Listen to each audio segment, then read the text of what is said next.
Okay, welcome to our live stream for this morning. Doing a design review of code assistants. And this is something we are building for the upcoming version of Wolfram language. And let's take a look at what we've got here. Okay, where do we? Okay, so small update here. I don't have anything implemented or to show yet, but I've been thinking about the design, and I wasn't even really totally happy with my design. I was less happy with the changes you asked of my design, although I thought I understood why you wanted to make such changes. And so I wanted to pitch a variant of the idea here, and maybe just to remind yourself, bring up the futurized documentation for box read.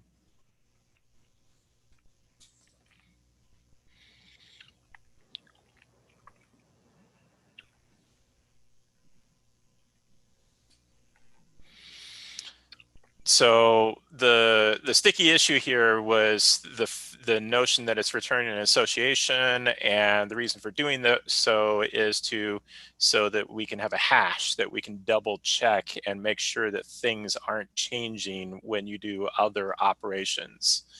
In this case, the operation I was targeting was box extract, but really it's not the only one. I mean, notebook write, is a similar sort of operation. You don't want to So necessarily. what's this supposed to return in general? Well, so I mean, in general, box read is something that is kind of it's a close cousin of notebook read.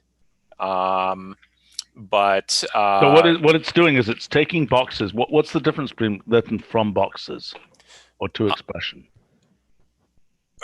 this doesn't have anything to do with to expression or two boxes. This is dealing with what's in the notebook. It's much closer to notebook read than anything else. So what is the handle that it has that says this is what is the DOM handle effectively to the boxes? Well, so you start with a cell object or a box object, and part of the issue is that unless you can attach yourself to like a dynamic box or a dynamic module box, there isn't really a good way to get a box object. If you're in one of those, you can evaluate evaluation box and get a box object. But if you're, I mean, particularly like in the code assistant context, that's really not going to be a thing that you can count on. You want to be able to, look at the entire structure of just like normal row boxes and basic boxes, that kind of thing, and then be able to get objects from those. And so that's where box extract comes in. The idea is box read allows you to read to read the boxes, determine which things you're interested in by part specification, and then use those pass those part specifications to box extract, which will give you box objects then. And then having those box objects, you can then change them using notebook write. So that's the basic idea. Well, by having a box object, you mean you have some kind of pointer handle type thing? Yes. And it means you don't have to, for example, fiddle with selections anymore because you have a stable handle to the thing. You don't have to change your. And that's using UUIDs of some kind. Not at present. It will in the future, but that's an implementation detail that's not too relevant for the immediate discussion. Right, let me understand the workflow here. So if I take a box, let's say the box that represents the section heading. That's actually not a box. That's in the text data world. Text data isn't boxes. So all right, I'm going to create a box somewhere. This is. Right. I mean, you are a dollar version is a box. Yes, right. The string is a box, etc. Okay, all right. So now, what do I do now? What you do have is you do have handles to the cells. That's easy to get. What are they? Well, just evaluate cells bracket. Right. Okay. I mean, this, by the way, could be better done. This could be. And cells takes options that allows you to kind of sift through fairly. Right. So I would like to say that this was built a long time ago, and I think these blobs should be more expressive. Which is fine. I'm not worried about taking time for that discussion right now, but I'm not opposed to that. Okay, fine. All right, now what do I do? What do I do? Okay, so I mean, nothing is implemented right now, but in principle, you might do, for example, box read of that first cell object.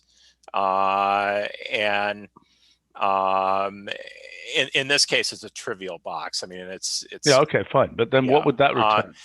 So that would return boxes which you could basically determine, if it were a nested thing, you could figure out the part spec.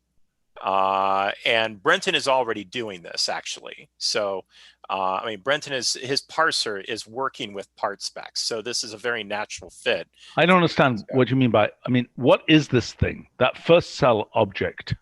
How do I get the cell for that? How do I get the actual raw content, the payload here? Well, so I mean, right now you can do notebook read. And notebook read is a thing that actually works right now. So just do notebook read of.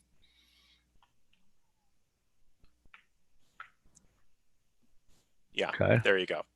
Now, box read would just be giving you the boxes, not all the cell stuff around it. Okay. All right. And so, for example, I So mean, it would look give at me the contents, the box data, or it would give me the contents dollar version here. right, the stuff inside of box data. So, like in the third example, it would give you the row box. The row box would be the head. Oops.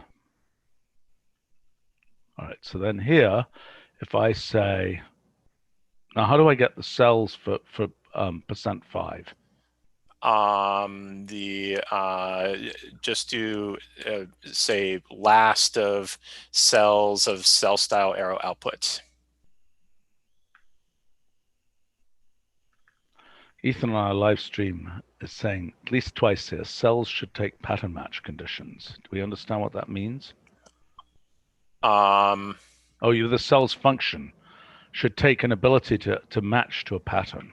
I think that would be difficult, but yeah. So now you can notebook read that. Okay. There you All go. right. Um, Okay, but that's got a cell wrapper around it. I see. So this would, but what you would get it would start with the row box. um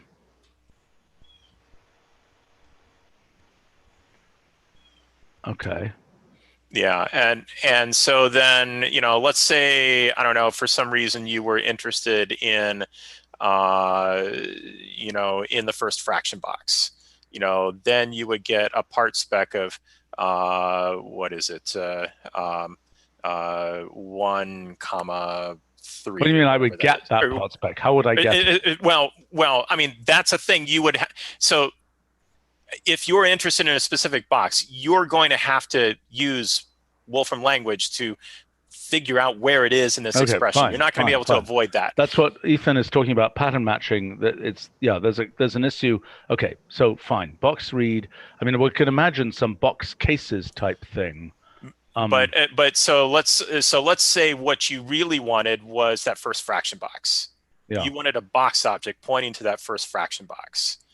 So what box extract does is it takes the same thing that box read does, but with a part spec.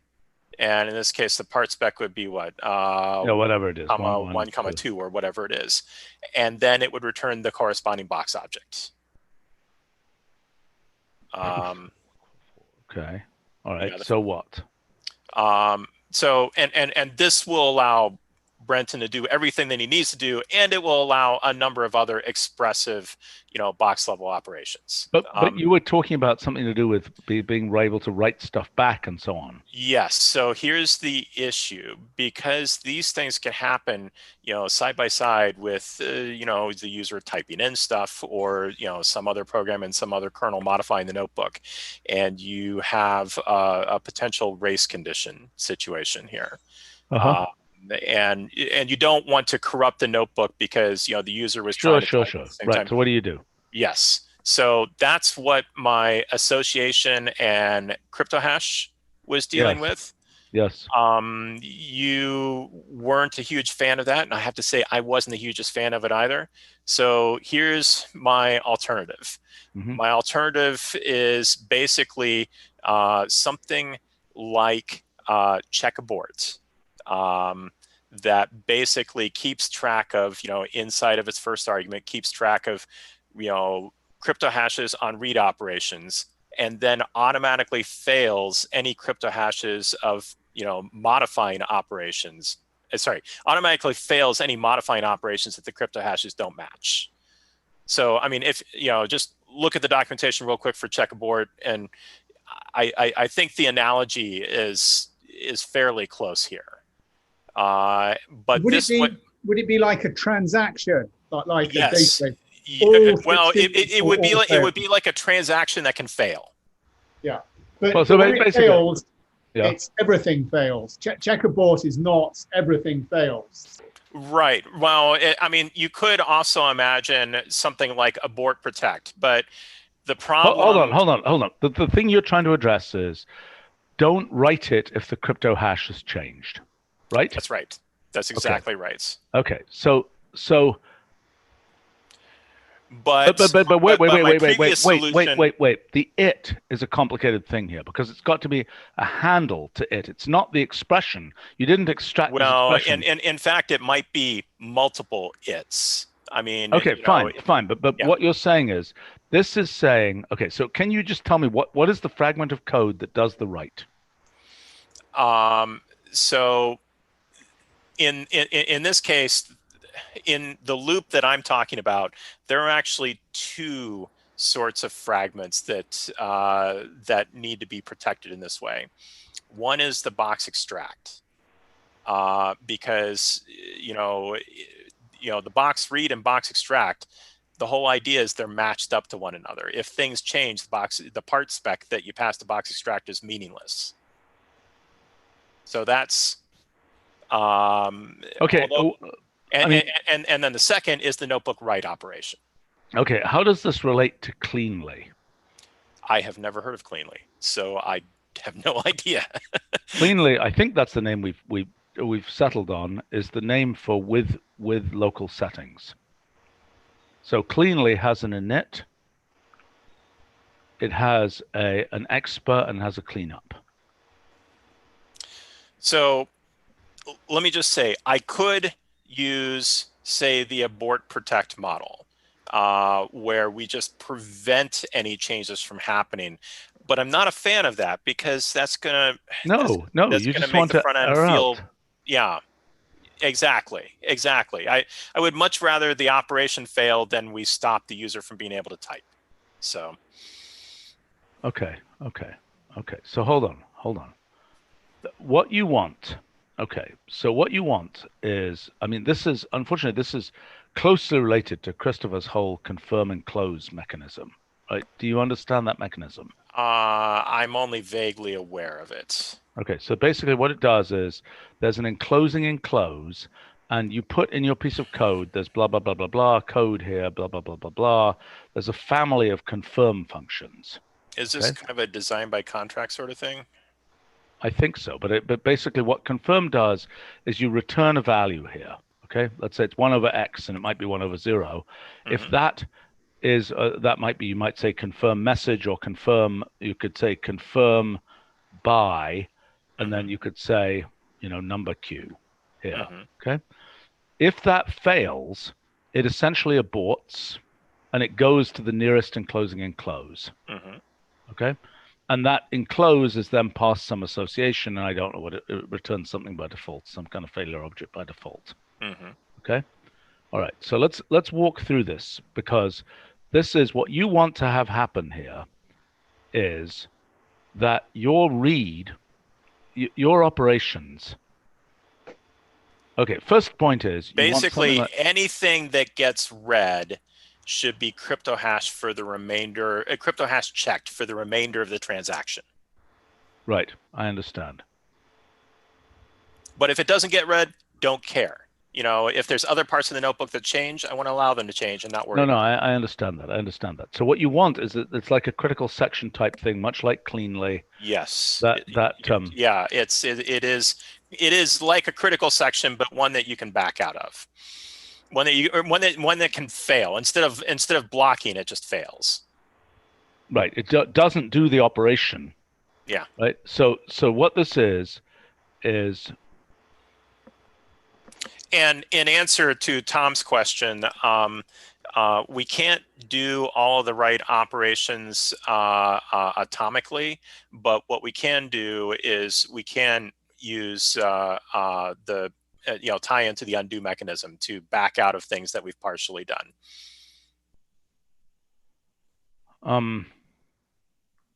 That's good. Okay, so wait a minute. What is the handle that you are basically? I mean, so what you're saying is, okay, this is a tricky design thing. And okay, hold on. Let me think for a second. Okay, so what you want to do is within this section, any returned notebook object, notebook handle should be crypto hashed. And yeah, notebook object, cell object, or box object. Yeah. Yeah, anything that went through a read operation.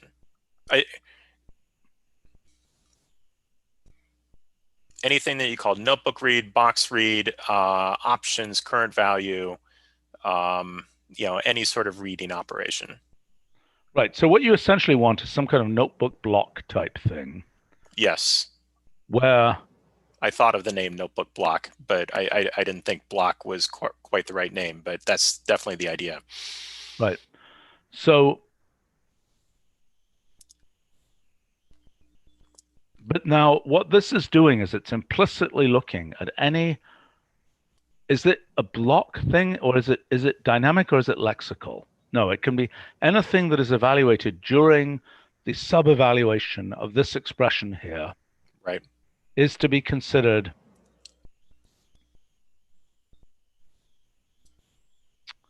something that, let me think about this for a second, that will cause the notebook to be put back. So wait a minute, the actions are supposed to fail. So these actions are not necessarily, so inside notebook block, you might be writing back into the notebook. You might be trying to write back into the notebook, but that would fail if if anything to do with what you're writing to has changed according to the crypto hash. Has changed since you read it. Yeah. I mean, if you're doing blind writes, if you didn't read anything and you're just writing blindly, of course, that we're not going to check. I mean, it's the round trip that matters. All right. So look, I think roughly this notebook block concept is the right thing. And we simply say that anything evaluated within the notebook block has the feature that it is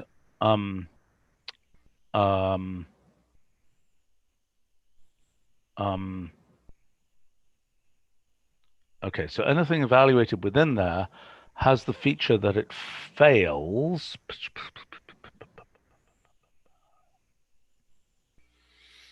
I don't think it's right to call it. This is why I like check abort, because we want to fail expression or, some way to, Well, we could use a confirm mechanism.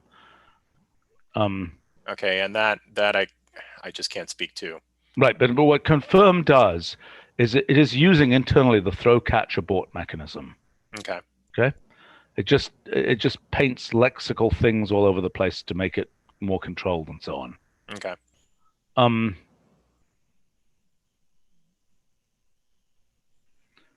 Okay, so this mechanism is confirm.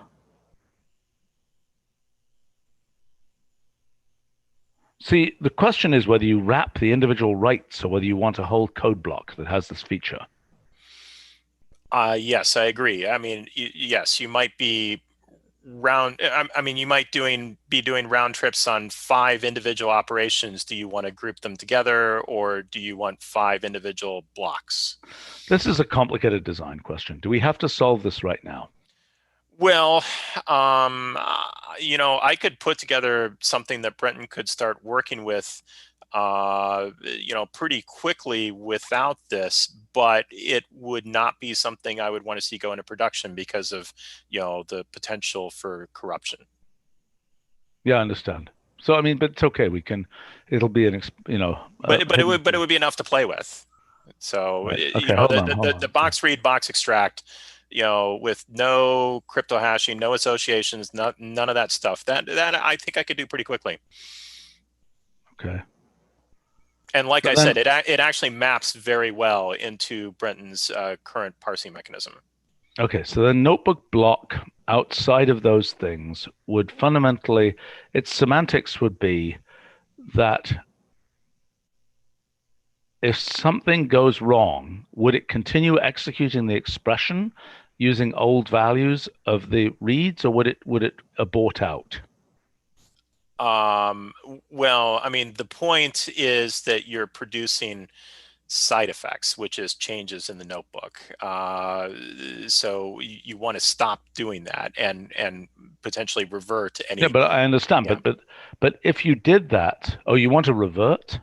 Well, so this is the question that Tom brought up, which is that. Okay, this is a complicated design issue. We're not going to solve this right now. We need a custom meeting just to talk about this. Okay, but I mean, if you think notebook block is a decent starting name, it's a different starting point, but I don't think it's yet right. Well, then I can put together a document that we can review with right. some. But my suggestion is that this mechanism of this mechanism reminds me a lot of like input fields where you can type whatever you want, but there's some moment of commitment. Yes. When the thing, does what it does, so to speak. Yes. And I think there's a more general mechanism here for what the, this moment of commitment after which I'm not quite understanding it here. There's things where you're kind of making lightweight changes to the notebook, but where nothing, look, it's a causal dependency issue. That is, what depended on that lightweight change that you made? Did something, did the outside world change as a result of that? As it did, you can't back out of it. You see what I'm saying? In other words, if you made a change to some box and some other function was called on that had an external effect, then it's absolutely ridiculous to back out of that box change. Right? Sorry, if you made a change to a box and... Yeah, you made a change to a box and something in the function inside notebook block had an external effect consequent on the change you made to the box. Then backing out that change to the box. Oh, you mean before? Well, there won't be any problem if the function tries to make a change afterwards, because it will preemptively detect that. I know that. Yeah. I know that. I'm saying, look, this is the question. It's like a transaction, right? Yes. And what is atomic? What is not? I don't think it's the right thing to try and atomize. I don't think it's going to work to have both. You can type whatever you want, and the transactions are atomic. Okay. In other words, because what's going to happen is the thing I just described. Actually, this is really close to exactly how the undo system works. Because the undo system has transactions that do not necessarily represent sequential operations in time. The undo understands that there is a transaction which is all of the operations which were produced by clicking a button. And that this could be a sequence of operations which might have been interleaved with, say, the operation of getting actually one that gets interrupted quite often in undo is returning multiple cells from a shift enter evaluation. I mean, undo is I would love it if undo worked better. I mean, it's hit rate for me is about 50%. Well, so undo has one big hole in it, which is that it doesn't deal with styles well, and some of the stuff that you do, either has to do with that, or people have actually turned undo off in your systems because they had concerns about those issues. That's something we should listen. We should probably put this on our main project list to enhance. But did you hear what I said? We should add. I did. Yes. Okay. But there's things like if you do I don't know pause one print of X, wrapping a do-where table around it. Undo and understands all of those outputs as a single transaction. I get it. Right. Okay, even if you're listen, typing in the middle of them. This is a longer discussion, okay? Transaction-based notebook changes. Well, so let me just summarize then the short-term plan. I will implement a basic box read and box extract that doesn't do anything with crypto hashing, and hand that off to Brenton. Okay. And I will write up a proposed notebook block that we can then review in a future meeting. Right. Okay. That will not be for 12.2. Right. Okay, that's fine. Okay, let me address a few issues, points from the live stream, and then let's go on with this. We're going to run out of time here. Sorry, I didn't realize that was going to take so long. Right. Ethan is saying he has very large notebooks full of notes. Searching is way too slow. Is there a way to index notebooks? Yes, text search is supposed to work on notebooks, right? Does that already work? I cannot answer that question. It's not my area. Okay. I would recommend trying to make an index and use text search. What I can say though is that in our roadmap is really a kind of gut and rethink of find, and that would have some built-in indexing in the front end. Okay, but I think text search has a good chance to work, and if it doesn't, we'd like to know. And who's PMing here? Is it Devin? Yep, I'm here. Okay, so can you that's an issue which I was supposed to have been dealt with. That's a Nicholas L issue, and the people dealing with the search stuff. Can you check into that, please? Yes, notebook indexing. I think that was done, but I'm not sure. Let's see. Lucas is commenting, not exactly on topic, but some things that will be helpful. The ability to move boxes in the front end, the ability to insert boxes into lists, e.g. in a grid. So this is functionality which can be built on top of the stuff that we're talking about. It's difficult to build the things that he's talking about without having some of the fundamentals in place first. Okay. And the fundamentals is what we've been talking about. Okay. And Nick here is talking about dynamic of box read. Will that work? Well, dynamic of notebook read, frankly, is problematic. It seems hard to get dynamic to work. I mean, that seems like a yeah, it is. This is it's and it's not just notebooks. It's like dynamic of get, or right. Yeah. Okay, listen, we have to move on here. Okay, package editor toolbar button. What is this? Is this in? Yep. Is Open. this in here? Yep. Click on that. So there's a format cell button. Okay. Have I got some sample code that I can play with here? I mean, not. No. In other words, no. Okay, so I'll find some.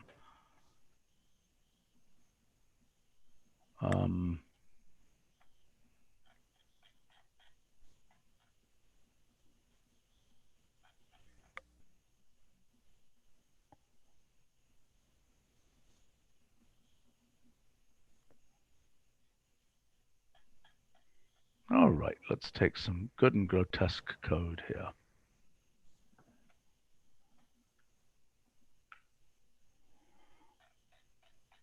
Okay, now what do I do?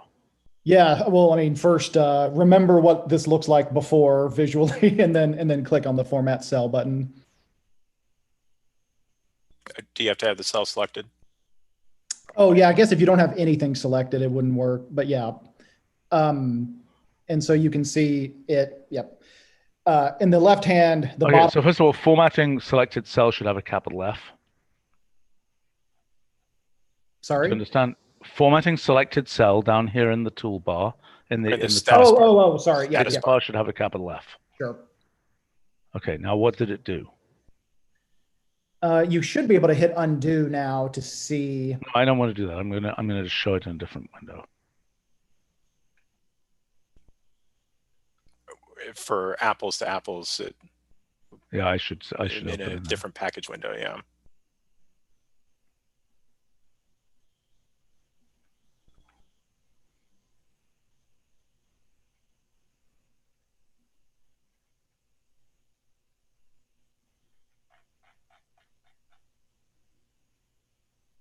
I don't see any difference, really. I see the weird comma here, which doesn't really help me very much.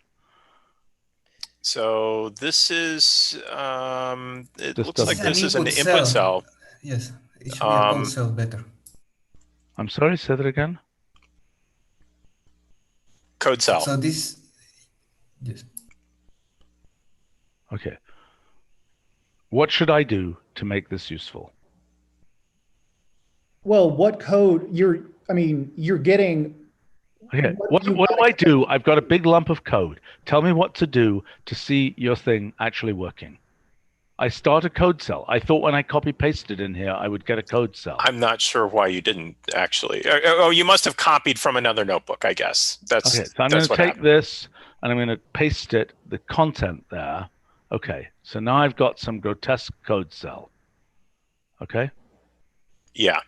Okay. Yeah, okay. Now I select that and I say format cell. It says 100%. Why isn't it done if it's saying 100%? It take notebook write takes it. I mean, I don't know. Okay, well, fine. So, but can't you get rid of that once it's done? There's no point in saying 100%. Just get rid of the notifier when it's done. Am I making sense? Mm-hmm. Okay, now what am I supposed to see here? I thought we were supposed to be having these various airiness parameters and things visible here, right? That's what we discussed last time. Yep, and if you open up, go to the palettes menu. That wasn't what we discussed. We discussed having it here. Right. So if... Right, that's what we discussed. So anything else is not what we discussed. So there's a bug. There's a bug in the front end that's preventing attached cells from working in that situation there in the way that... Then make it a palette that's openable from that toolbar. Am I making sense? Where is this code form? What am I looking for here? The code formatter. Okay, so what you should do, if that doesn't work, right, is at the very least, this palette should be openable. Do you understand what I'm saying? Well, how do you want it presented in the toolbar there? Well, what was the way it's supposed to work? I'm asking, well, No. What was the way it was supposed to work when the bug wasn't there?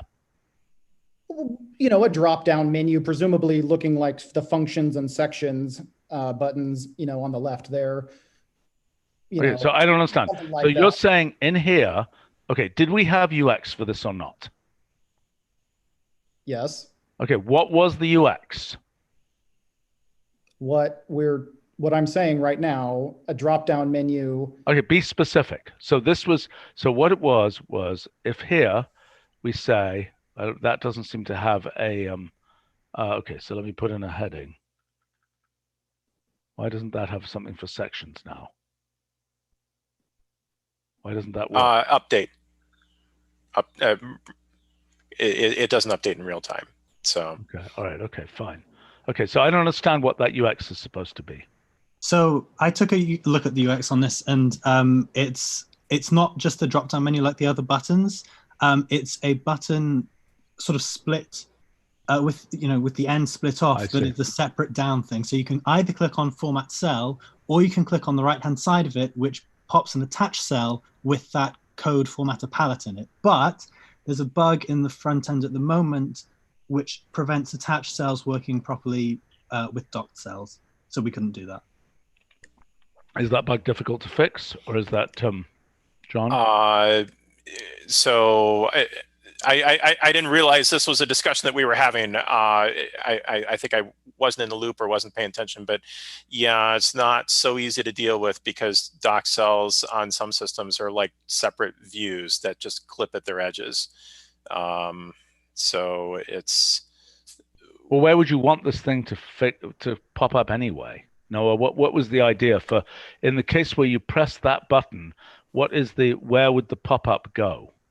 So it would just be like literally if you were to drag, that palette underneath that button with a little kind of, those little carrots at the top to sort of say, it's come from that cell. Right. Yeah, essentially like that. I see. Okay, and we can't do this right now because the docked cell is its own thing. Is that basically the idea? Yeah. I mean, you could kind of emulate it with a weird floating window, but it would look. All right, I've got an idea here. Yeah. Okay, so I think what we should do right now is this should be reformatted to be another layer of toolbar, okay? And if you open it, just like the tools menu. Now that definitely can be done. If you want to expand the toolbar temporarily, that's not a problem. Right, so that's what I'm suggesting. So I'm suggesting the mechanism would be very much like what happens in the tools submenu, right? You know what I'm talking about, right? In right in here, right? What's it doing? Oh, don't crash, please. Okay, there we go. All right, so in here, see this tools submenu? I don't know why this isn't working, but you know what I'm talking about, right? That tools menu opens or closes. Noah, you get what I'm saying? I understand, yeah. So I think what we should do is we should have format cell. As soon as you press it, it could even produce this control bar down here that contains these elements in a horizontal format suitable, okay? Makes sense? Well, I think we should still keep the button split in two, and if you click format cell, it performs the action and opens that, and then if you click the arrow, it just opens that. Fine, and then that open thing is the set of settings that determine what the code formatting will be like. Yeah, so it's the contents of the code formatter palette, essentially. Right. It would be just this, just done horizontally. Okay, yeah. So now if I go here and I de-airify this, how do I actually make it take action? Well, you wanted the airiness slider to be interactive, so it is. So if you crank it all the way to the left or right, you should see changes. I like that iconography for the airiness. Yeah, Noah. Yeah, so I should put progress in for when it's doing that also. But yeah, it took that long. Well, I guess that's a huge cell. If it had been multiple cells, would it have been, okay, so this is cool. Okay, so that's that airiness. Okay, and then if I go down here. Mm-hmm. I wait to whatever appropriately long. Yep. Cool. Let's just see what this looks like. Why doesn't the multi-click work here? Okay, there we go. Let's do that one. Okay, so now I'm going to do that. And that's a smaller cell, obviously. And you can just have the cursor. You don't have to select the cell bracket. This is way too slow. Come on, this is a tiny cell. Why is it taking so long? What is it doing? No, this is too slow.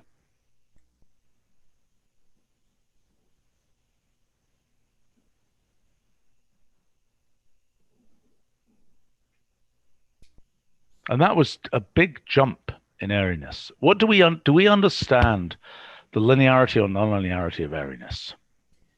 Yes. So whatever that is, right around 0.7, whatever that value is, where that inflection is. Basically, it starts putting new lines in between all square brackets, and then just everything just expands. Hold on. Is airiness a continuous parameter? No. So you have breakpoints in the airiness, is that correct? Yes. Okay, I don't think it's a great thing to have a slider then, especially given that it's so damn slow. I mean, I think it'd be better to just have some settings, particularly given that it's so slow. What's that? There are a lot of them, though. No, I understand, but you could just have a bunch of buttons that illustrate, you could use Noah's iconography here and just have 5 buttons or something that go click, click, click, click, click. And then you can select, I think it might be better anyway, because you might sort of remember, I want a 4 out of 5 airiness. Look, the idea that the slider is going to work it's just cruddy right now. It's cruddy. It's too slow. It's not right to set up the idea that it's a slider.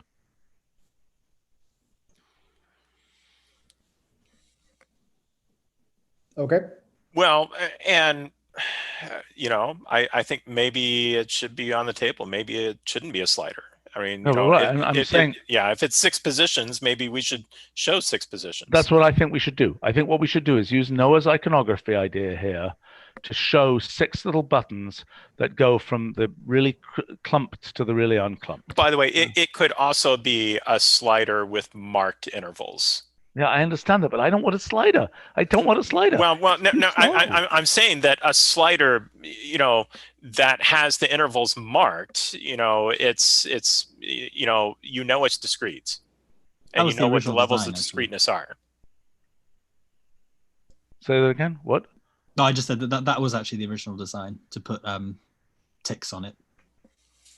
On the slider. Yeah. Okay. But I think I agree actually that buttons are better. A row of discrete buttons, I think, would be nice. Fine, let's try it. And then, I mean, particularly then they don't actually have to be in a linear sequence. If it turns out that there are two different branches of what airiness means, we have at least some chance to represent that.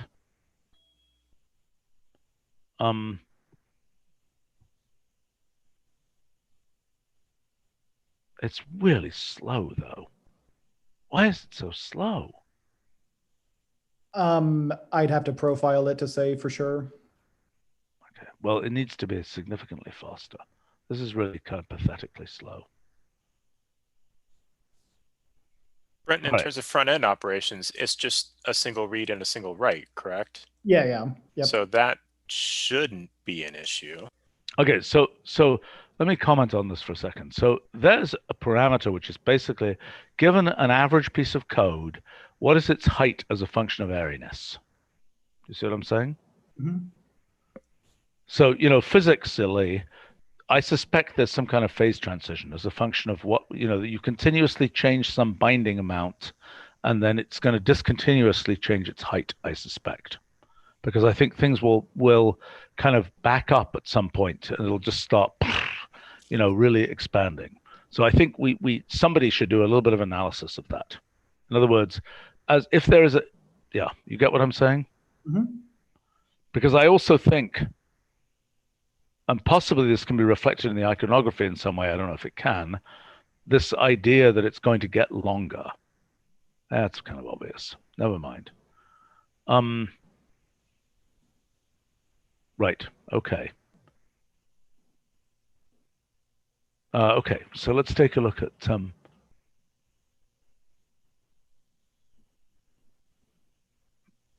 so if I go to tab width 2 and I say format selected cell, I can't see a difference. There's no difference. What did it do? They did change. You can hit undo and if you do, you can see the difference. Okay.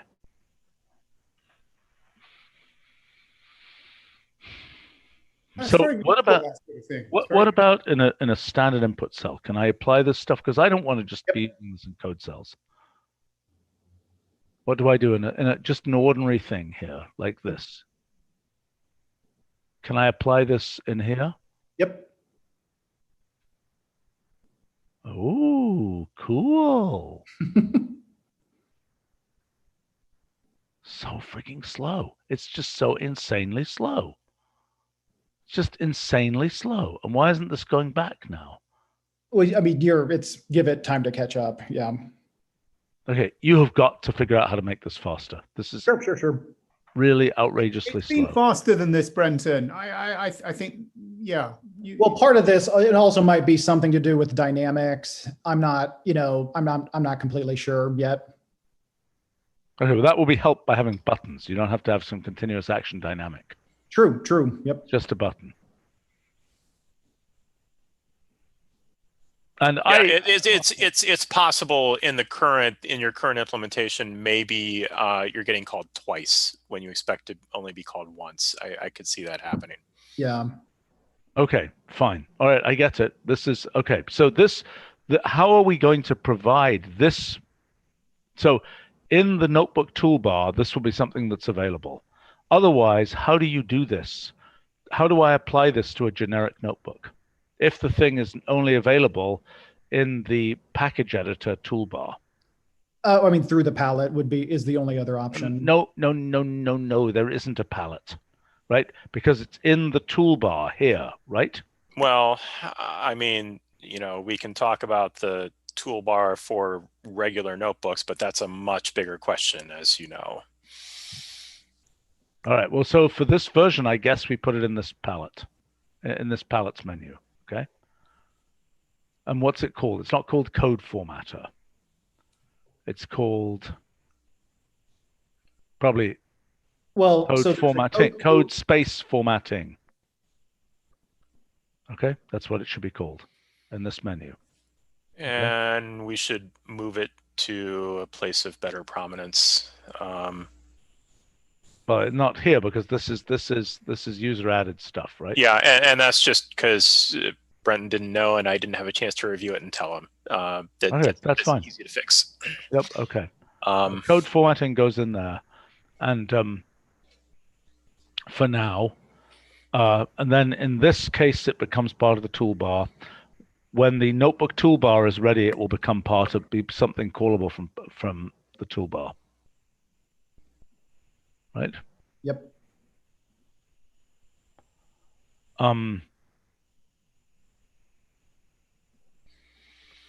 Okay, and we could potentially add to this palette some extra things.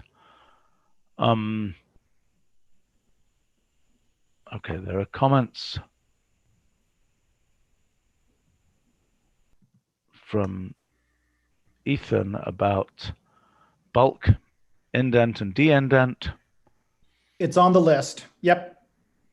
Code folding and collapsing. We're well aware of that. That's common. Yeah.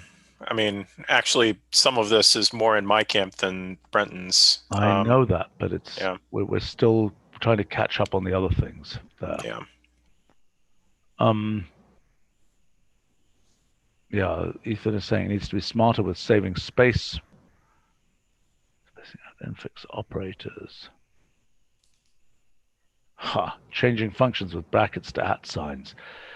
Yeah, that's a complicated. The formatter's never going to. It's not going to do that. It's not going to do that. You don't need to. Yeah, it's not going to do that. Minifying was in a different meeting, and that's what that would be. Yeah. Multi-line tab indent. That's interesting. Select multiple lines, hit tab. Yeah, it's a standard editor feature. It's definitely in the list of things to do. Okay, all right, let's go back to the agenda. Except curiously, what is it? Xcode, where it's not, if I recall correctly, where it's not tab. It's something else. But everyone else thinks it's tab, so.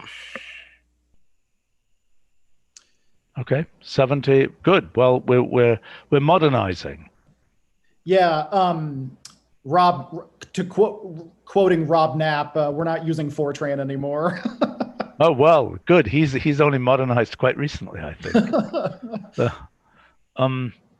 Okay, well, I'm fine with 80, so long as it works with email clients. Well, because I think that's a bigger question too of what's an email client right now in the 21st century. If we don't mean a web interface where it's not going to break lines anyway, or I don't know. Does somebody know the answer? Okay, does anybody in this meeting know the answer to this?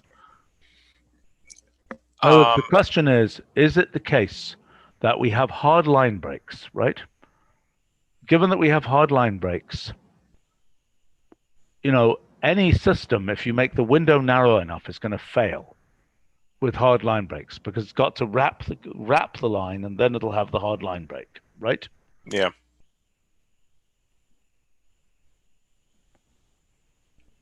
Okay. And this is why copy paste has the conservative line width that it does, but I don't think that what we do for copy paste needs to be reflected in the formatting. I don't think the two need to be connected at all. If I make my email client narrow enough, you're saying, what's going to happen if I have something with hard line breaks?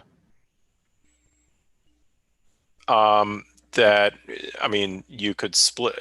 could end up splitting someplace that changes the interpretation. Okay, so here, where do I have something with hard line breaks? For example, it could break inside of a string, thereby adding a new line inside of the string.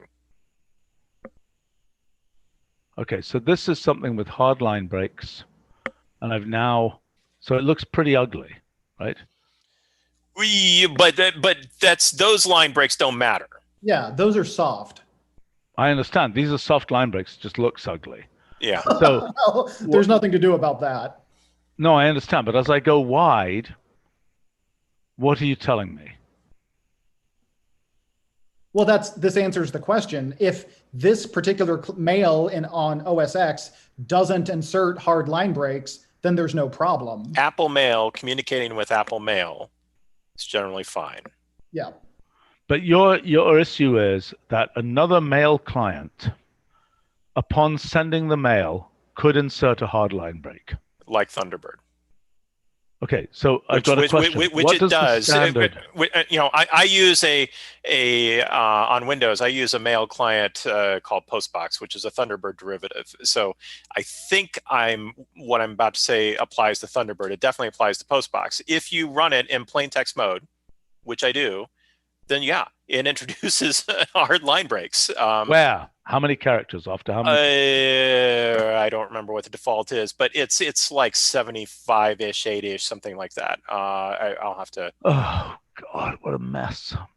Okay, so let's summarize what the story is here.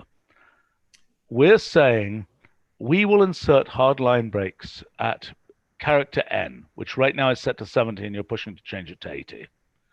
Correct. If there's an inserted into a mailer, it will insert hard line breaks at some other character N prime, which might be smaller than the one we're using. If it is smaller than the one we're using, the code is mushed up, right? Correct. Okay. So, but no mailer, the question is, look, the thing we need to know is is there a line break? Is there a standard in the, whatever it is, what is that thing called? It's RFC. Not the MIME, the RFC for mail. It's not the MIME one, it's some other one. What is the one that determines the standard for what you send through SMTP or whatever else? Well, I don't know, but John said earlier, I mean, we're conflating two different things that don't have to be, what code looks like as you're editing it doesn't have to be what code looks like when you're copying and pasting it into an email editor, an email client. And likewise, I think that people who are dealing with with code cells or with text editors are kind of have a higher threshold of pain than people who are just using the front end default mode input cells and I just want stuff to work sort of thing. All right, but okay. So look, various people on a live stream are saying there should be a setting for what this hard line width wrapping thing is, and that could be a setting that's part of that format. I don't think anyone disagrees with that. Okay, fine. All right. Next,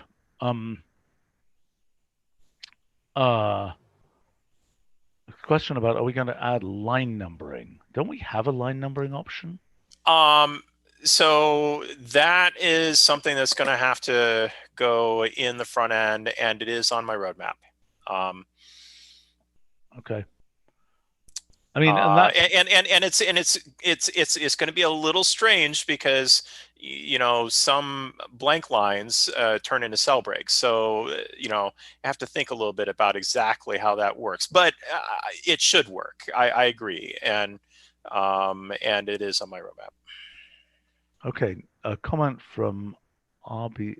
I can't read these things. RB, I'm going to call this person, quoting RFC 5322 section 2.1.1, says a line of characters in your email must not exceed 998 characters, but should not be more than 78 characters, excluding the CRLF. Thank you. This is why I love open meetings like this. Right. Okay, so the answer is, what this is saying, and we should look at it more carefully, is 78 characters seems to be a critical number. Sure. So if that's correct, and we should validate that, if that's correct, then we should set it to 78. Okay, 2 characters is not going to kill anybody, and it's going to save a bunch of stuff. Okay, thank you. All right. Yeah, so in the previous meeting, you were talking about unifying the clouds line breaking and the formatter packages line breaking, and talking with Jan Moore from Cloud Group about what it does, learning that it's breaking on pixels. And so that relates to deeper questions about the future of the formatter. And I didn't know if Jan, if he was still here or not, if he wanted to. Jan, can you comment? The cloud line breaker.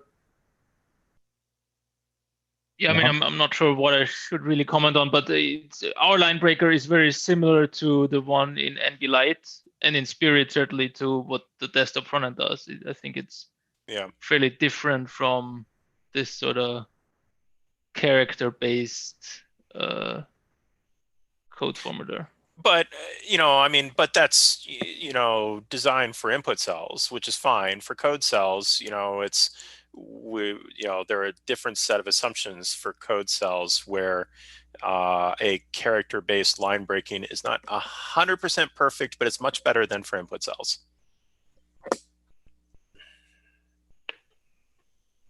Sorry, I got distracted here. Well, okay, so.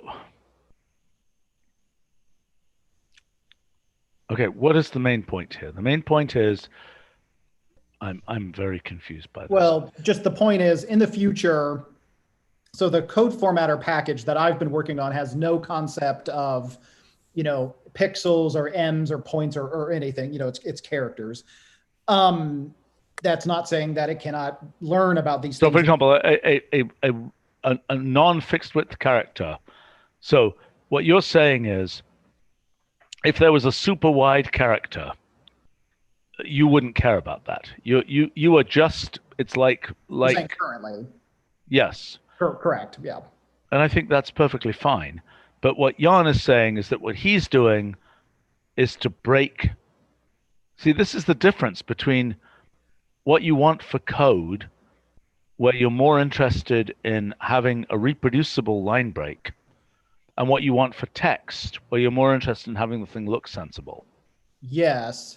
And I don't know if there's only the 2 camps either, because, fraction box and graphics box as input, boxes, let's say, what does that mean? How do you format those in the future?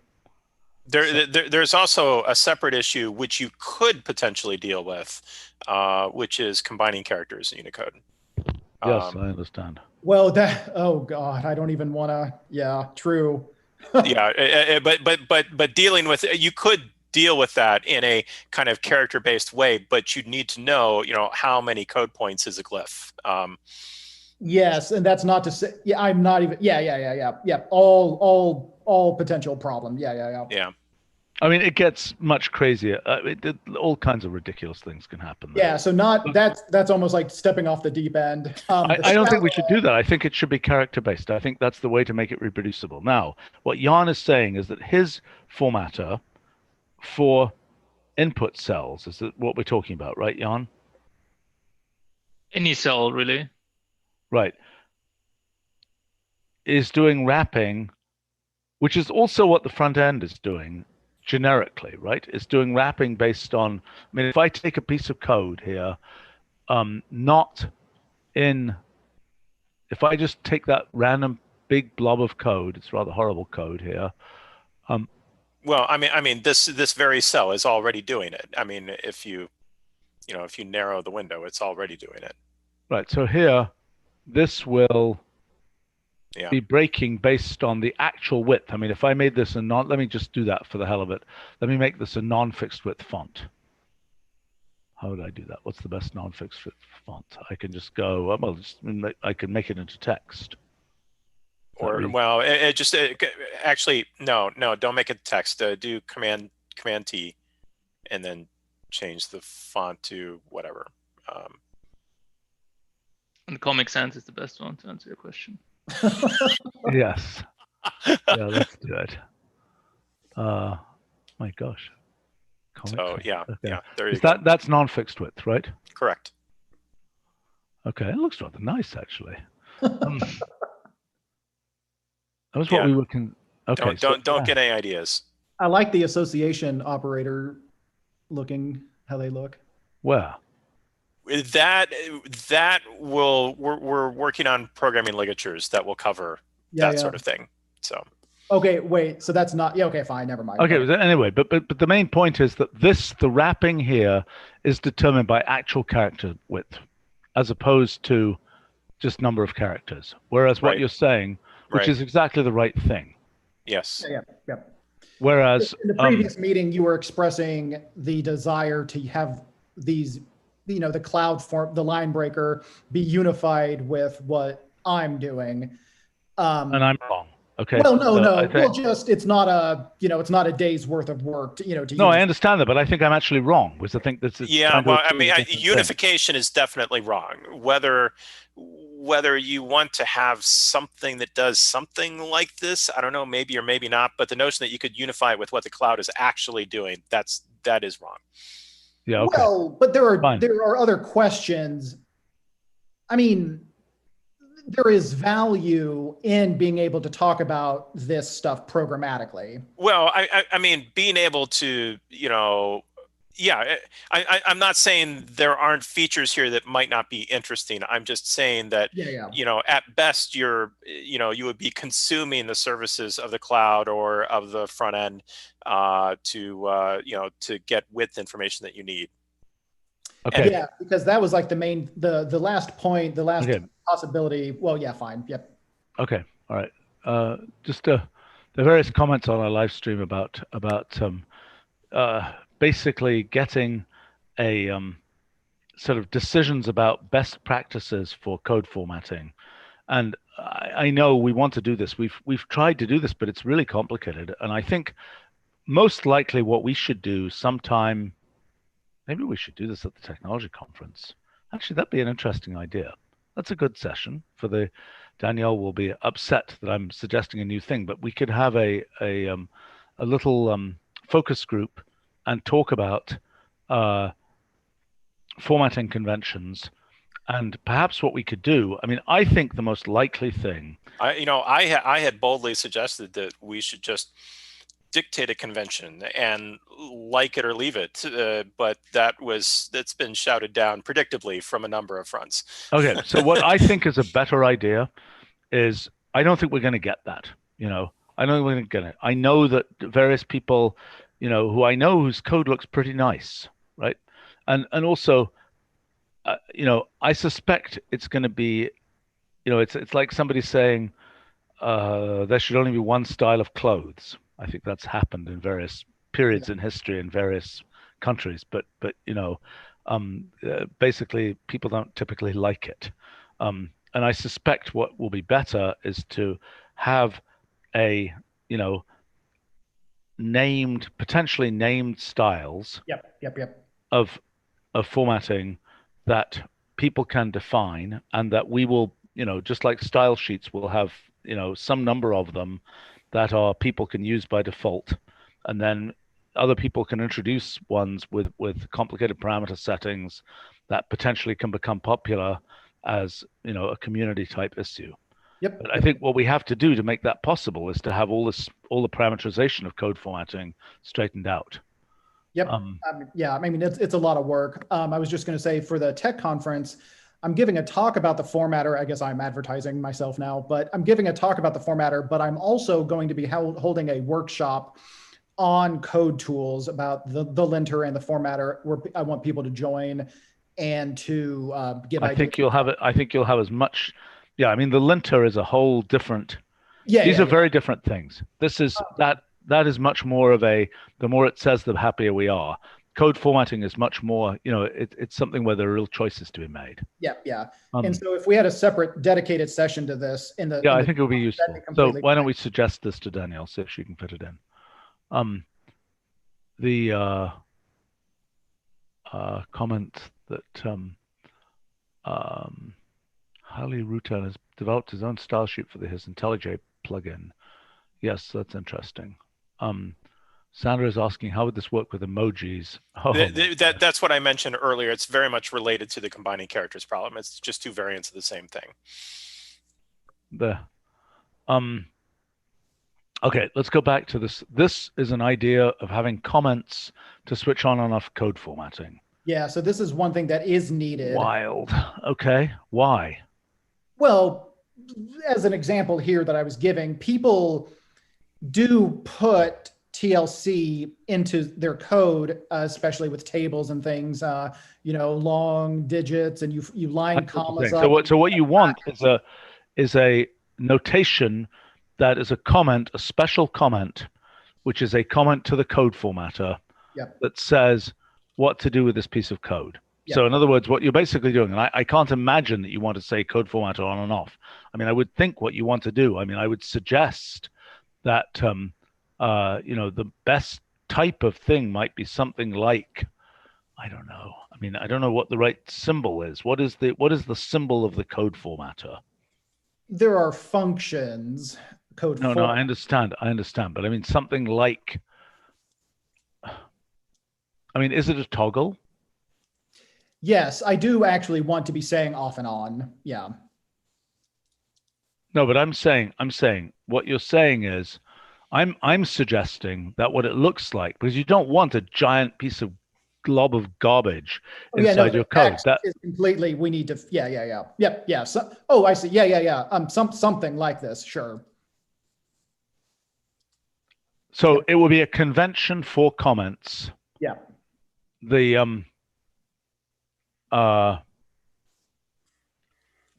That basically says, I want. It's a very weird thing, right? Because basically a comment. So this is the first case of something like this in the length. Okay, so hold on. Let me be clear about a couple of things. Okay, so in rich formatted text, obviously there are styles that can be inserted that say to do something with a particular run of text, right? So those styles are inserted as metadata, not part of the actual character content of the thing, right? So for example, if I just take this table and I go, Command I, I'll italic it or bold, whatever, right? Yeah. Okay, so that is something maintained as metadata that is not part of the so I would argue. Well, we've now changed, like before applying that style, what we were seeing visually right here would have been exactly the same as the physical bytes in that .wl file. This is now different than the physical bytes that would be in that file. I understand that. So there are a couple of things that could happen, right? So one thing that could happen, oh boy, I did this in like SMP. Oh, that's so shocking. Of having comments that determine things back in those. Well, anyway, never mind. Let's not go into that history. What I can imagine is that this is what would happen visually on the screen. You would have some way, possibly from this formatter thing, of selecting something, and it would change color somehow to indicate that it is a locked thing that you have chosen to work in a particular way. And that ties into folding and stuff too, yeah. Right, but then on serialization, it would insert comments that are, that have some, those comments. So in other words, that the code that, unlike what happens, clearly underneath the cell, there is a bunch of, if we look underneath this cell, right, we've already got all possible tagging information here, right? But that's underneath the cell. If I were to just say, put this cell out as text, if I were to do a default copy paste of this cell, it will not contain. If I do a default copy paste to my emailer of this cell, it will by default not contain anything that says that's bold italic. Well, that might understand rich text. I'm not sure, but it doesn't. It doesn't. That is not the default. The default is to paste it as plain text. Yeah, then yeah. Okay, so what we need is a mechanism, which we already have versions of, where were you to go from this code that has locked formatting in it, Do you see what I'm saying? By locked formatting, I mean you have selected a piece of this, you press the lock formatting button in this thing here, and it then causes this to be visually some color or something like this, whatever it is. I don't know exactly how that will work. Then, were I to copy paste from this, even though I think I'm doing a plain text copy paste, upon the actual thing put on the clipboard would contain some kind of comment stuff that says that delimits this area of locked formatting. Does that make sense? But what Yes. you're saying is the comments are always there. It's just you don't see them in the front end. As you wish. I mean, I wouldn't say it that way. I don't think they should always be there. Well, So hold might on. as well use Yes, the they style do, mechanism. because Like an everything we're IDE talking about has to work in .m files themselves too. Say that again, I'm they're sorry. always there in the serialization. Yeah. Well, we're saying we're using all of this terminology as if notebooks are the only way that people write code. Editing a .wl file in a plain text editor, this stuff needs to work also. I understand that. I understand that. So I'm saying that in a plain text editor, okay, so that's why something like this convention could be used in a plain text editor, and people could add that to the IDE plugins that people make for Wolfram language in those text editors, right? Yep. And so what I'm suggesting is go ahead. I'm just saying that it's good if it has some text in there, like code formatter, because there might be linter directives or other things. Okay. I'm not a huge fan of having a big blob of stuff there, because then if you see this thing in plain text form, it's like saying, let's paste the notebooks in this form. That would clearly be undesirable, right? Well, I mean, at a bare minimum, the word format, I think, needs to appear, though. I'm not agreeing with that. I'm saying that, look, listen. The point is this. This is the limiting case where you're actually pasting you're copying exactly what the structure is, right? Yep. Including all directives, right? So what you want is something where you don't have too heavy a thing here, but where you can have something which is somewhat human understandable, that there's something there. It will be good to have something that is not absolutely implausible to type. I don't understand what's not readable or typable by the word format. Whatever. I think we don't yet know what these things should be. Sure. But I mean, I don't think it should pretend to be too small. I'm sorry? One character like that, might be a bit too small. Well, we could use the exact same convention that I used in SMP 40 years ago. And we could have comments that mean something, have : at the beginning of them. Yeah, the notebooks, the package editor does do that for sections and there is metadata using : really? Oh my gosh. If you were to save that as a .m file right now, all of the sections would be saved. The section headers would be saved as comments with . I'm the one who, I believe I'm the one who invented that, and I didn't know about the SMP connection. I just independently came up with that. That's much better because it's a convention. Right. Okay, well, anyway, something like that then, which we've already used. We've already crossed the bridge of having : at the beginning of a comment means something special.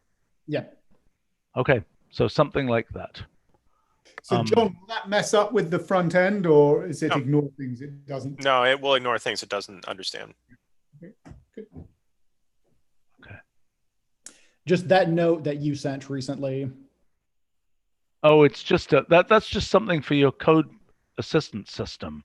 Sure. By the way, this vertical bar dash greater than turning into the function character, I'm really keen on that. Yeah, I think that's great. Let's get that as soon as John. Is that something we can get quickly? You just want the ASCII operator?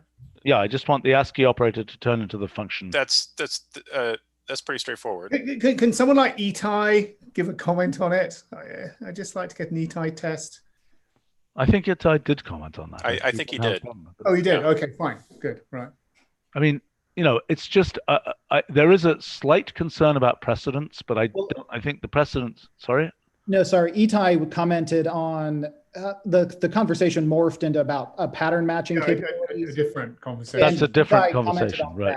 that. Right. So this here. Yeah. Right. So that doesn't do the right thing because that binds more tightly, but this. Yep. Very beautifully does do the right thing. I think that's great. And I think it's very nice. And I It's mean, we much introduced better this than the years ampersand. ago. I know. We introduced this years and years and years It'll ago. promote the ampersand. These are proper lexical lambda functions. Well, I understand, but we introduced it at a time before everybody understood those. Yeah. Sure. But now, what is the relative precedence of this? I mean, low. No, I understand, but I'm asking this question. This thing here, oh boy. So this thing is lower precedence there. So Yeah, this has to be parenthesized. Yeah. And there's no choice about this. That's the same as ampersand. Yeah, I understand. Well, we should check precedence, but otherwise I think this is going to be just fine. It's currently the same as equal and everything. Yeah. So what does that mean? So if I say F equals this, it'll work, right? Well, then the associativity, I don't remember. No. We need to make sure that this works. It's sorry. I was fine. Looking at the documentation and I didn't see what you were doing on your screen. So you want to, yes, that, I mean, that works now. Yeah. And it works because it's right associative. It is the same as equal, but it's right associative. Yeah. But so if I say F,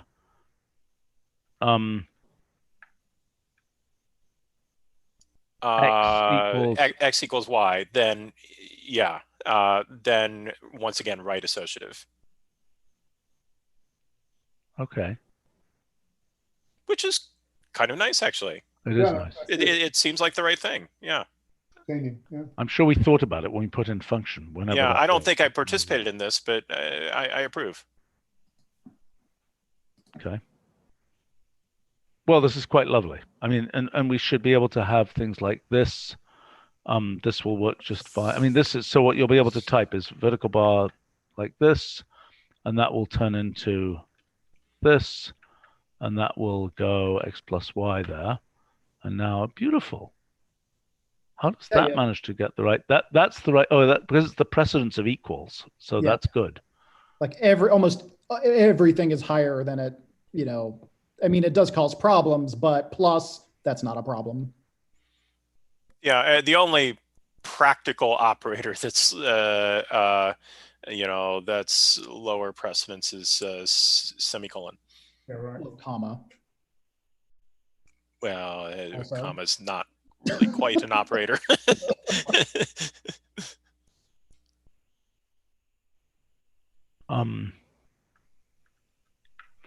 Okay. All right. There's a comment here from Ramades. On Apple, they have a thing called TextKit, a text and code formatter. There's comments about Qt style sheets. I think that's related to previous things. It's a comment from Ethan about training GPT-2 on large source of code for autocomplete. We are very much on that topic. We have a bunch of stuff on that. And yeah. Okay. I think that's everything. Anything else for this meeting? Nope. When do we get to see more stuff? Oh, we didn't finish this point here. Let me just explain this. Did you understand what I was talking about here? Yeah. Well, I mean, just don't open that up. Just evaluate that to get the animation. Oh, I just evaluate this. Yeah, I mean, it's just a list of. It's just setting GIF to a list of, so you can get that animation for people that care, just to show what it would look like, and Sublime that I was able to just mock up quickly. If you wanted to replace ampersand with function, and if you wanted to replace ampersand with function and rename hash to a variable. All right. So listen, this is the bane of lambda calculus and everything. This is why this is the renaming of variables. If you have a function and you want to substitute into that function, you see what I'm saying? I mean, in a perfect world, there would be some kind of mechanism on copy paste into a function. Do you understand what I'm saying? So let me show you the scenario, right? So what I'm talking about is if I say hash plus 7 ampersand, right? That's a function, right? Now I have another function, and I want to say, actually, let me do it differently here. Let me say f of x blank slash at. It's a good example here. Slash at list. Okay, great. Now what I want to do is I want to turn that f into, I want to turn the f into g of hash slash at blah, blah, blah. Okay? Right, that f is going to turn into g of hash slash at whatever. Oh, and then I want to do this. Now, wait a minute. This is going to work, right? So if I do this, okay. Actually, what I want to do, let's say, okay, so this is the problem. This is the problem case. Okay, so I've got this, and now I'm going to paste this in here. I'm going to paste this into this is going to become the f. What am I doing here? See, this is going to work because this is going to work, but it's not going to work if I wanted to get the outer hash here. Yeah, exactly. That outer hash, if I wanted the outer hash referenced in here, then I'm toast. Correct. Right? And so the question is, can we detect that case and offer to rename? Yes, absolutely. How do we detect that case? Well, it's all lexical. It's easy. What do you mean? No. What Stephen's saying is right. It's hard to. No, it's not. It's not possible. Where knowing which one it binds to is not so straightforward. No, it's not so straightforward. But I suspect there's some editing action. Yeah, I mean, it can't read your mind with the. No. Wait a second. There are editing actions that make it clear what the intent is. I think. Do you understand what I'm saying? If you've got a function and you're now going to add in another subfunction, right? See, I've got this function here, right? And I'm going to add in something, which is another subfunction. I'm going to change, the f or something into another subfunction. Then the question is, when I put down the hash there, what it should probably do in the subfunction, when I put down the hash, it should say, are you trying to refer to? Yeah. Right? If it sees there's an outer function yes, with a hash in it, you could say, are you trying to refer to the hash in the outer function? Correct. Or not? If you are trying to refer to the hash in the outer function, you can refactor the code to use names. Yep. And that's, I mean, with the cursor right there, it's easy to know that you're inside two nested functions. Yes. So, I mean, that's yes. Right. So this case, okay, so let's think about this case. So in this case, what it wants to do is to say, this thing here should get some code, attached thing that says, basically, is this trying to refer to the outer hash, right? I don't know how we want to say that. That isn't utterly. Well, I don't either. The other thing is just convert it to function. Right. Show what this is as a function. Right. In other words, yeah. That's what we want to do, and maybe that's what you're already doing. Show this as an autocomplete, in which this thing has been converted to say, function x, comma g of x, comma hash. Ampersand slash at hash ampersand. Right. Why not just convert everything to the bar arrow notation? We could do that, but I'm not sure we want to do that. I think using function may be clearer. Yeah, I mean the syntax. I mean that's the hard question is, where does the name X come from? Exactly. Right. Exactly. Where does the name X come from? It doesn't matter. Well, I don't think anyone's of course, but saying A0, A1, A2. All right. So I've got a suggestion for this. Okay. Mm-hmm. No, my suggestion isn't good. I was going to say we could use formal variables, but that's not a good idea because they're not easy to type. I mean, yes, it does. The name does not matter in a technical sense, but Well, it could matter. It could matter desperately because it could collide with something already there. No. Also, detecting working around collision is easy to not have happen. Also, that's fine. All right, then let's do it alphabetically, starting with A. Well, fair enough. Fine. Okay, I think it's a non-stupid way to do it. It's not completely ridiculous to see function with an A there, ABC, etc. I think that's the right default. I mean, the other name is to have a suffix like x1, x2, x3. That's just an alternative. No, but that's not a good thing because, X could have been taken. You have no idea. But you can keep adding suffixes, is what I'm saying. Don't worry about running out of alphabetic letters. In a future with multiple selection, we could end the operation with all instances of the variable selected, and then you could just type whatever you want. Yeah. If you don't like it. Yes, I understand. That's a nice idea. Oh, 40 is suggesting goes to the TCL route and make an up level of hash. Oh my God. Oh no. That is going to get so horrifying. The problem I see with using alphabet, only one letter, is that people usually have these as variables in their code. So that could be problematic too. No, I know, but we can see that we're not colliding. No, but it might not be ABC. You might just have AC as the suggestions. Yeah. Look, B I'll tell you what. Here's the compromise. Okay, guys, here's the compromise. It's an autocomplete. Offer them two possibilities: either the alphabetic letter or something like alpha, Greek letters or something. Okay, if they're worried about collisions, go Greek. Yeah, that's all feasible. Right, and then because it's a pair, it's two things in an autocomplete, and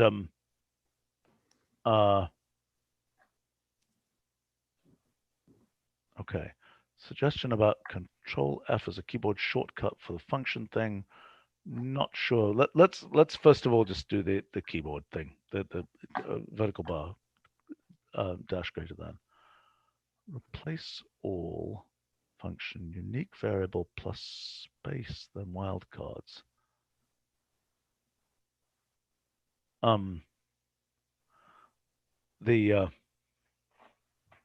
Okay. Yeah, I don't think the upper level function thing is a winner. Okay. All right. I think there's one more comment here. Smart global argument name refactoring would be a nice code completer function.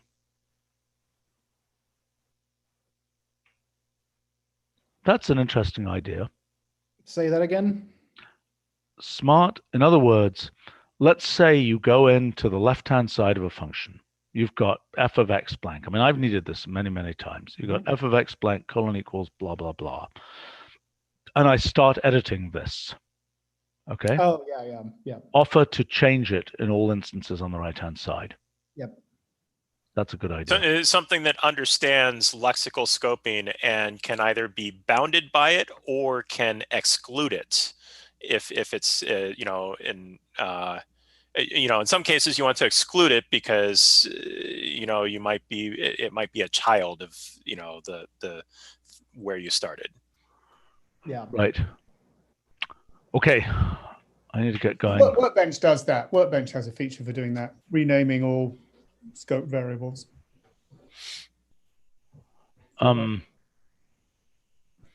Okay. Sounds good. For people following these live streams, we actually have two more this afternoon. This is clearly a new version is approaching. We have one on prediction and model explanations. What on earth is that about? Oh, it's about machine learning, explainable machine learning. And then we have another about geometry and graphics capabilities. Yeah. Great. Let's see. Sandra has one more comment here. Change a variable name in module or with. Yes, that's another good idea. You understand that idea? Same thing. Same thing. It's a good idea. Oh, yeah. All right. Well, we'll look forward to seeing some of those code I mean, this is in the category of code edit. Well, this is code auto-completion, which I hope we're going to see soon, right? Are we going to do a review of that soon? Brenton? I mean, if you're asking about front-end features, I mean, the answer is no. Because that requires front-end features which we don't have for 12.2, is that correct? If you're asking about Sublime or other editors, the answer can start to be yes. I see. Okay. All right, fine. Okay, but I mean, we first need to look, what we're going to have is a standard for what all the various notifications and so on are in the code reformatter, in the code assistance system. And those things can then be ported to the various different, the jungle of external editors, or eventually to the front-end editor, and separately probably to the cloud editor, right? But the first thing we have to do is agree on the standard for how those different things are set up. Well, I'm not following. I mean, these external editors already do a lot that I'm not sure if you're talking about something that already exists. No. I'm talking about, let's say that you're talking about renaming an inner function variable. Yep. Okay. There is clearly going to be wording and a standard for how that works. That is, you click an inner function variable, it gives you a pull down, the Roman, the Greek versions. You know what I'm saying? Mm-hmm. And then it'll have perhaps some wording with that. It'll do something else for dealing with module variables, et cetera, et cetera, et cetera. We need a standard for how all those things work. That is, each one of them, we need to define what is the UX that goes with that particular action. You're meaning, yeah, a UX standard. Yes. And then that UX has to be interpreted for each of the various different editors. Many, probably in a very trivial way, but some of them, it may be just plain text that can, there may be meta things that can be given where something is in italics, but it's not allowed to be anything beyond italics of the same font, where it can be a different font, where it can have a background color, blah, blah, blah, right? And so what we want to do is have the gold standard for what this should look like. And then in each particular editor, Sublime, whatever else, we can ratchet that down depending on what is actually available in that editor environment. Does that make sense? Yes. I mean, ratcheting down is a phrase, but I mean, so, default coloring in Sublime is a dark background for a dark theme. Okay, fine. So you're saying it needs to be interpreted in a variety of ways, but like things are just different sometimes. Okay, fine. Okay, so then what we're saying is we need a gold standard for how the thing, does its code assistance, right? And then we need interpretations for each of these different deployment channels. Make sense? So we should assemble that gold standard, which should be what we would use in notebooks, and maybe we also have dark mode notebooks, which can cover that particular issue. So it would be really good to see that collection of standards for how we're doing those things. Yeah. Make sense? Yep. Even if they're not instantly available in all the environments. Yep. But we need to have the design of those standards. Okay, good stuff, guys. All right, thanks a lot, and thank you for all those things. Thanks for the comments on live stream and so on. And for those interested, it looks like it's only a little bit more than an hour before we have another live stream coming up. Okay, see you all soon.